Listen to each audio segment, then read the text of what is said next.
In this video, I will give you a quick guide on how to create an invoice on Housecall Pro.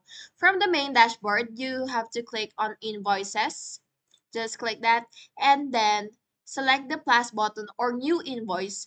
However, if you do not see it, you have to make sure that you're using a desktop browser. You have to check your user permissions and try refreshing the page or switching browsers. Also, you have to keep in mind that some features like invoicing may be limited depending on your subscription plan.